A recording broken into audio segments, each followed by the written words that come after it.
Ladies, gentlemen, boys and girls, oh my God, I'm here with Cam. We have a really cool brand new one-on-one coaching offer, which we'll talk about later. But we, Mr. Cam, are going to talk about, do we think online dating is dead, so to speak? Is online dating dead? Dead? Dead. Like as in like Dead.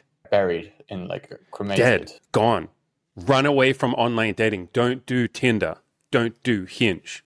I think we're going to have quite a surprising conversation for some people because I think we're going to actually say dead. No, has it gone downhill noticeably in the last couple of years? I think you and I agree that it has. Like Yep. we think watching the trends, it has been worrying for for a while, basically. And I think the biggest data point for us is guys we're helping, like as in like guys in the Mhm. group. You get to see basically how many guys are struggling, essentially out of like a selection of people. Like how many guys are struggling, and obviously we coach a lot of stuff. We coach like all areas of self improvement. We help guys with a lot of things, but like a lot of them are because you've done a lot of work on Tinder and a lot of work on improving profiles. A lot of guys do come in and they're like, "Hey, I want to have online dating as part of this." Yeah, I think I said to you when we first started, which is like, I don't know, 2021. And obviously before that, helping guys kind of more without, not coaching, but like helping guys online spaces. It was like maybe one or two out of 10 would struggle with online dating once they had got the profile good. Like once they had put the work in and like got good photos and done what everyone was advising them, done what guys know what they're doing to advise them, we'd say that was like roughly what, not the fail rate, but the struggle rate is what I would call it. Like the guys who were Yeah. like actually struggling. And they would also get there eventually too. They would just be, it would just take them a lot longer and a lot more iterations before they would get there. Now, I don't know what you would call the numbers, but just a significantly more guys, just like even with the stuff that worked 2 years ago, just like not returning like a crazy amount of like, success immediately or like in the way that we used to see it. Because the way we used to see it was you fix all these things and suddenly it's like an avalanche of success. And like now it like success now just looks like drips and drabs almost. Yeah, I would say. Yeah, and I would also say the platforms that or the apps that we talk about have changed a lot. Like back in the day, I was just like all in on Tinder, baby. I was like, use Tinder, yeah, use all the other apps as well, but like Tinder is it.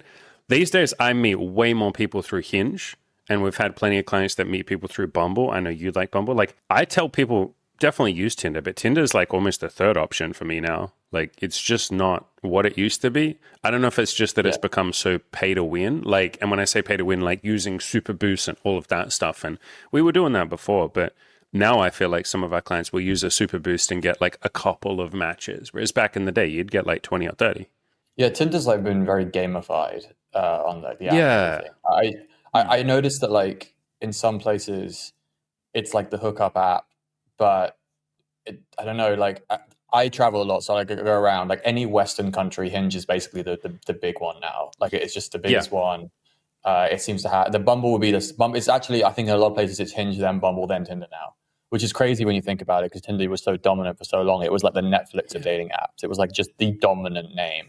But now, like I just feel the reputation with girls potentially. I guess women trust the other two apps a lot more, and they appealed more to women. And that was how you create a good dating app. So you get more women on the app like excited to use it. I know Bumble had like the big, I don't know, Bumble had a big thing with like women messaging first, but like for however Hinge did it, Hinge had a much better pitch for women. And that's why I think Hinge has taken over. Whenever I've lived in a Western country, I will say Hinge has pretty much always done me best. Like when I lived in Vancouver for 2 years, when I was I think Vancouver's the only place I've used Hinge properly because that was when you told me Hinge is better. And I started using Hinge a lot heavier when I was in Vancouver, and yeah, there was by far and away better quality girls, more matches, better quality conversations. So I think you're right. Like what we expect from the apps changed. Certain apps took over, but it's definitely just like not. It's just not what it was in 2019. I think is the way, and it's fine. That's like the way things go. Whether or not it's like dead forever, like these things don't go like just down and die off forever. Like sometimes things can come back, or like something new comes into the scene. Like there could be a new app that figures it out. The match group could like the guys who own these apps could figure it out. I'm not betting on that, but like that is possible. I will say as well, caveat, it's all very location based. Like I'm living in Yeah. like I have no problem right now because I'm living out in I'm nomading in Argentina where I don't have an issue because I'm kind of gringo European dude living in a Latin American city, so it's not an issue for me. I can use the apps, but when I return to Canada, when I'm back living in London, because I swap out and spend like half the year back home or half the year in Canada with my friends there, it is like back to like what I would consider quite like, grindy. It's quite grindy is the way I would describe it now. It's quite like, Yeah. it's like you gotta be very patient. You gotta wait. Sometimes you just gotta be like, this is all I got to work with right now. Like there's a time when you like if you're in any area with like less than 1 million people, you're gonna run out of the queue quite quickly as well. I think that's your experience because you live in a smaller city. Like sometimes you Yeah. have to you just run out, don't you, in terms of like people to even swipe on. Oh, dude, yeah, no, so this is a separate discussion. We could do a separate video on this. If I pull my Tinder up, my Hinge up right now, I bet you'll have like, there you go. See, literally, I just pulled my phone up. This is what I see on Hinge all the time. That's everyone in your area. And so, like, yeah, that's just because I live in a smaller size city or a medium city. But I think, like, to address the title, is online dating dead? No. Do I think it will ever actually die? No. I think if anything, it'll become more popular as people become more neurodivergent and all of that kind of shit, which is just like antisocial. And I think it will grow. But we are almost seeing, you and I and the other coaches, like a renaissance of approaching again. Yeah. And maybe it's just because we've been pushing that more. But like there are so many clients that come to us and they're like, hey, I want to nail my online dating profile. I want it on easy mode. I want to just be able to sit on the toilet and swipe on girls and, meet a couple of girls a week and all of that shit. And we're like, look, great, brilliant, do that. We're going to help you with that. And we get people results and all of that. But like, we really recommend you go outside and talk to women as well. That wasn't something that we used to encourage literally every client to do. There were lots of clients where we're just like, yeah, if you don't want to talk to girls outside, don't worry about it. Now, every single client, we're like, dude, like we really recommend you go outside and talk to women as well. And we'll help you with that. We'll build up to that. But yeah, that's something we didn't used to do that we do now all the time. I want a hard switch into like social circle as well. Like that's a real big goal of Yeah. mine over the next few years. Like I really want a hard switch into that, in a way of like also like learning. I also want to learn what works and like relay that back as well, and trying to help guys who want the same thing. Like I feel like social is a huge mind face. That's the wrong word, isn't it? So yeah, that's kind of where I want to go. Do some cold approach, but I would prefer to, if you're going to do cold approaching and I will do social, and we can come meet back in the middle and swap notes. But like, yeah, it's very much like I want to view online as supplementary, not the main source anymore as well. And like I said, Yeah. it's not a problem for me. I do very well where I'm at right now. I still do well enough for my sex life in Western countries too. I know you do well enough as well off of it. Like we're both happy. Yeah. We're not as happy with the results we're seeing from people that we help with. And we want to Hmm. push a more holistic approach to meeting women now as like, Yeah. I think guys have to have all those different options of how to meet women to have like to guarantee a good sex life. You can't just, it's almost like if your income is all coming from one thing, I mean, you can't feel secure about it. So it's the same with women and the same with dating. Like and also with like even if you're not trying to get a lot of sex, you're trying to get a relationship. Like having a lot of options, the more options you have, the better for finding someone who's really good and worth settling with and worth having a relationship with. It's good for everybody basically to have the multifaceted approach to meeting women. And yeah, Options is the right word for it, man. Like so many of you listening, part of the reason we wanted to do this video was to just give you all a big hug. Like those of you that are frustrated with online dating and feeling like, fuck, man, I'm trying it. I'm putting in effort. I've done photo shoots. I've done all this shit, and I'm still getting like just not enough matches that I can actually start to meet people. We wanted to give you a big hug and be like, look, it's okay. Like it's not you. You're not ugly. It's not that you have to take it as like an ego hit. Like, I'm not good enough. I'm unworthy. All of that kind of shit, which I think a lot of guys go to that place. It's just we've noticed that, yeah, online dating is getting a little more, I don't know, competitive. Would you phrase it like that? A little more hard? I don't know And you what it can is. go outside. The app companies fucked it. I don't know really what's caused it. I don't even really care what the reason is. Like if it's just a bad like situation, it's a bad situation, or a bad what's the word? Not environment's not the right word.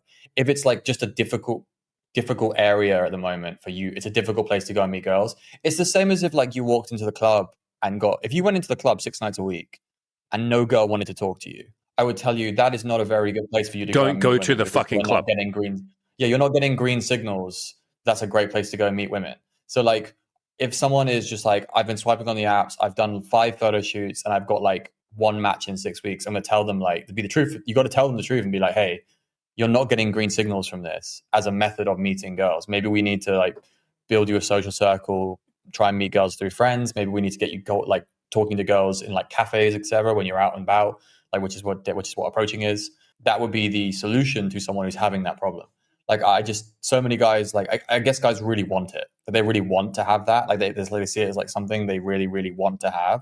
But like, yeah, at some point you have to, I'm not saying tap out, but like you have to fix the problem and the solution. Like your goal is not to have a great online profile. Your goal is to meet girls. Like remember what the goal is. Remember, like if it's like a relationship or it's like a lot of sex, like a lot of casual relationships, more experience, that's the goal. The goal is not a hot Tinder that gets you loads of matches. Like remember when guys get over the top with like the number of matches they have. It's like no one. I don't care how many matches you get. I care how many girls are like on a date with you. Like, and it's like it's the same thing, exactly the same thing. I don't care how hot and shit hot your Tinder and Hinge is. I care like how happy you are with your dating life because I assume that's what your goal is, not the profile itself. Yeah, man.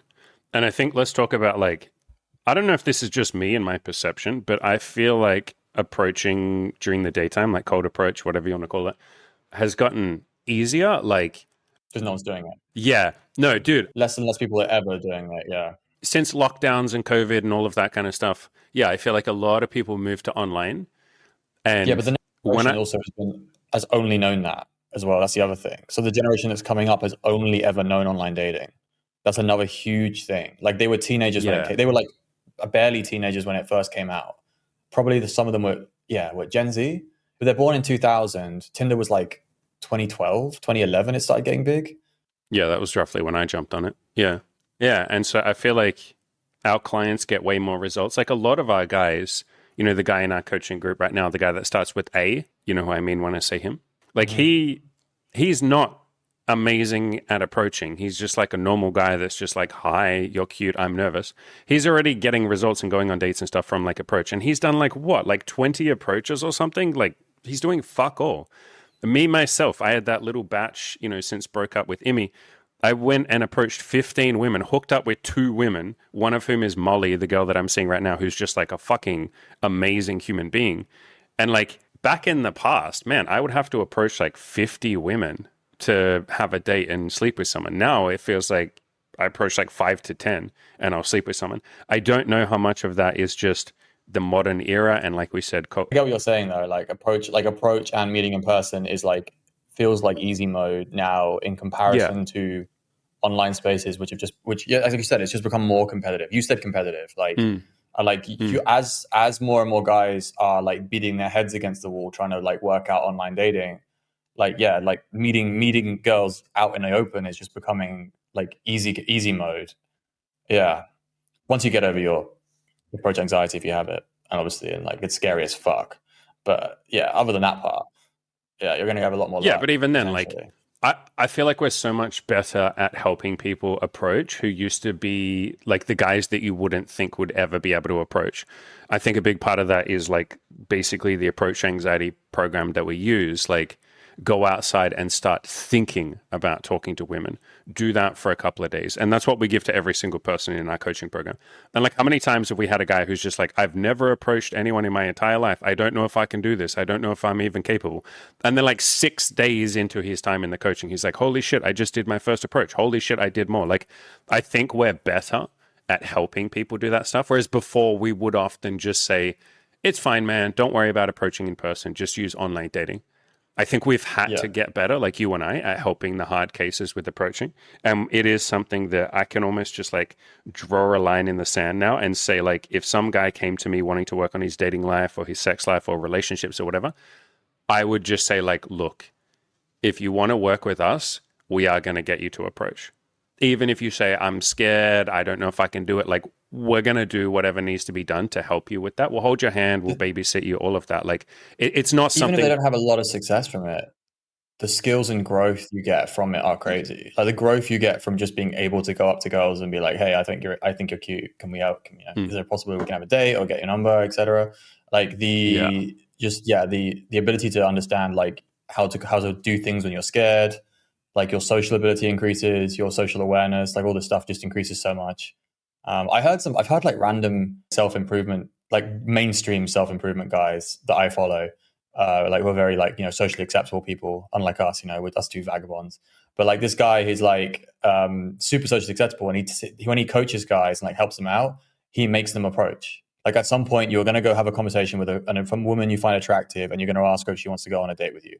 And he's like, he says this in his like content where he's like, yeah, I get guy. I'm like, that's crazy that we now finally have like self-help gurus at the top end of like mainstream culture openly saying they're coaching guys on approach. And it reinforces this idea. I think now every guy that comes in and they're like, dating is a priority goal for me, which is, let's face it, pretty much everyone who comes in. I can't remember too many guys who've never, at least in the top 3 goals, dating will be there. We're going to tell them it's got to be a multifaceted, holistic approach to meeting women. It can't be like an over reliance on online or an over reliance. I would have everything.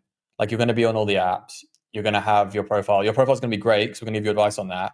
But we're also going to like help you approach, and we're going to help you figure out other ways to meet women as well, for all the benefits, and also because we view it as just because it's just a bit easier to leverage the fact that no one can approach anymore than it is to compete with everyone's photos online. Snippet that, what you just said. It feels like nobody outside really approaches anymore. And not nobody, but like it feels like nobody's approaching.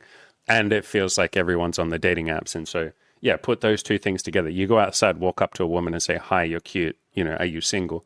Like when I hit on Molly, one of the girls I'm seeing right now, literally the first words out of her mouth were, first of all, oh my God, I can't believe this is happening. And then she literally said, why don't guys do this anymore? Why don't guys do this anymore? And I was kind of like a little taken aback. And I was like, well, I guess because they're just nervous. And she asked me like 3 or 4 times. She's like, no, seriously, this doesn't happen anymore. Why don't guys do this? And I was like, I don't fucking know. Like COVID, lockdowns, fear, online dating, the generation that just grew up with the apps. We sound like a pair of boomers saying that, but it's true.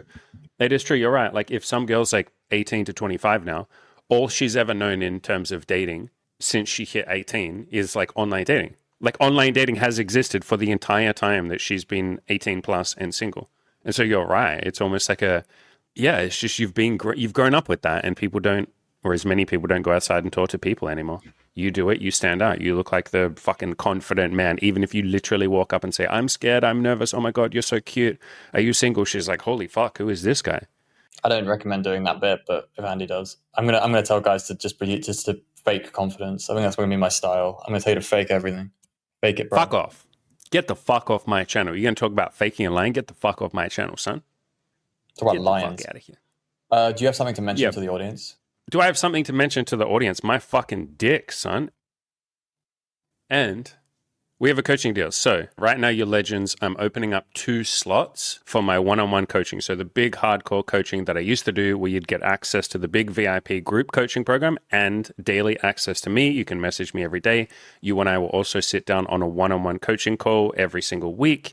All of that beautiful stuff. I'm offering that for 10 grand. Like I said, only for the first 2 people that sign up. I'm thinking of making it 16 weeks rather than 12 weeks, just so you get an extra month out of that. But we can talk more details. I'll leave a link down below where you can email me and apply for that if you're interested.